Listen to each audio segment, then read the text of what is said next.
Welcome back नाजरीन। Programme के इस हिस्से में हम जिक्र करेंगे हुकूमत का और मईशत का। अगर इस हुकूमत के लिए कोई चैलेंज रहा है 2024 के इलेक्शन के बाद, तो वो है मईशत का चैलेंज, और इसकी तो गवाही मेरे ख्याल में सभी देते हैं। इसके अलावा जो भी चैलेंजेस आए वो उनके लिए एक और प्लेयर ने निमट लिए, चाहे वो अदलिया का हम जिक्र करें, चाहे पाकिस्तान तहरीक इंसाफ और अपोजिशन का जिक्र करें, कहीं ना कहीं वो सब मैनेज हो गए। मगर हुकूमत के लिए जो एक चैलेंज रहा है और है इस वक्त, वो है मईशत का, कि मईशत बेहतर हुई है कि नहीं। बहुत से दावे हो रहे हैं, ख़ास तौर से हम कह सकते हैं कि 2025 की आखिर में हुकूमत ने बार बार ये दावा किया कि मईशत बहुत बेहतर हो गई है और ये उन्हीं का कमाल है। मगर इस पे भी बहुत सी तनकीद हुई, क्योंकि बहुत से लोगों का ये कहना है कि मईशत स्टेबलाइज तो हो गई है मगर इसमें ग्रोथ नहीं आई, और जब तक ग्रोथ नहीं आएगी आम आदमी की ज़िंदगी में कोई बेहतरी नहीं होगी। दूसरी तरफ टैक्सेस के हवाले से भी बहुत तनकीद होती रही है, ख़ास तौर पे जो सैलरी क्लास है उस पर, और जो इनडायरेक्ट टैक्सेशन है उस हवाले से भी। और अब ये भी नज़र आ रहा है कि हुकूमत के ऊपर दबाव बढ़ता चला जा रहा है कि मईशत को ठीक करना है, और करना है तो कैसे करना है। अब बिजनेस कम्युनिटी का अगर जिक्र करें तो वो भी इस बात पर तनकीद करते हुए नज़र आ रहे हैं, और जिस तरह जो एक्सपोर्ट्स का पिछले दिनों में टारगेट देखा कि एक्सपोर्ट्स में तकरीबन कोई 20% की कमी नज़र आई है, तो ये भी अब हुकूमत पे बोझ एक होगा। ये भी सवाल इस हवाले से पूछे जाएंगे। अब इन सब बातों के दरमियान जो कयासराई शुरू हुई है पिछले दिनों में, वो है कि हुकूमत की जो एक माशी टीम है, ख़ास तौर पे फाइनेंस मिनिस्टर के हवाले से, वो कितनी मौसर साबित हुई है। क्या वो इन चैलेंजेस को समझ भी पा रहे हैं, क्या वो इनका हल ढूंढने के भी काबिल हैं।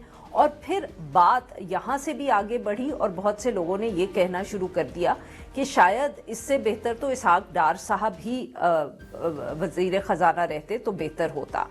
एक और भी स्टोरी इस हवाले से सामने आई है दुनिया अखबार में, उसमें ये कहा गया है कि तब्दीलियों पर तो गौर हो रहा है जो माशी टीम है, मगर इसके साथ साथ ये भी बात हो रही है हुकूमत में कि एक हाई पावर कमेटी बना दी जाए, और उस हाई पावर कमेटी में जो भी माशी फैसले हैं वो उस कमेटी के हवाले कर दिए जाएं, और वो कमेटी जो है वो इसहाक डार को उसकी सदारत दे दी जाए।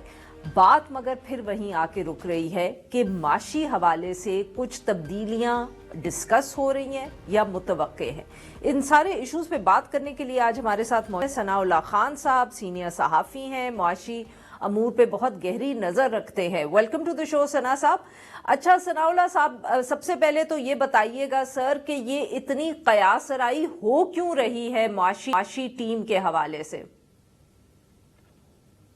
बहुत शुक्रिया मैडम। बात यह है कि कयास सराई तो बिल्कुल नहीं है, ये इस बात से तो मैं आपके इत्तेफाक नहीं करता, क्योंकि हम ख़ुद भी इकनॉमिक की जो टीमें, जो मिनिस्ट्रीज़ हैं, उनमें डेली की बुनियादों पर जाते हैं मुख्तलिफ़ लोगों से, और ये बड़ा सीरियसली कंसीडर हो रहा है कि फाइनेंस मिनिस्टर जो सेनेटर औरंगज़ेब हैं उनको तब्दील किया जाए, पूरी इक़्तिसादी टीम को तब्दील किया जाए। ये तमाम चीज़ें, ये मैं आपको हॉर्सेस माउथ की बातें बता रहा हूँ जो हमारी डिस्कशन हुई है, और आज से 2 हफ्ता कबल मैंने इस पर लिखा भी था कि इकनॉमिक टीम को तब्दील करने पर जो है ना बड़ा सीरियसली संजीदगी से गौर किया जा रहा है। जब फरवरी 2024 में इलेक्शन हुए तो नेचुरल, जब नून लीग की जब भी हुकूमत आती है, आपको पता है नवाज शरीफ वज़ीर आज़म होते हैं और फाइनेंस मिनिस्टर इसहाक डार होते हैं।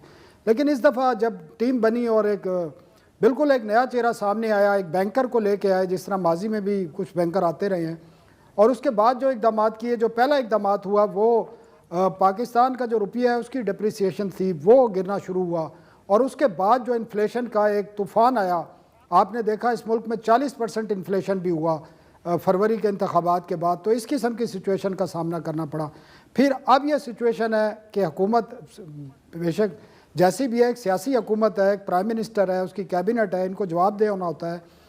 अनएम्प्लॉयमेंट पाकिस्तान की तारीख की बुलंद तरीन सतह पर 21 साल की बुलंद तरीन सतह पर गई। जी नाज़रीन, यहाँ पे लेते हैं हम एक छोटी सी ब्रेक।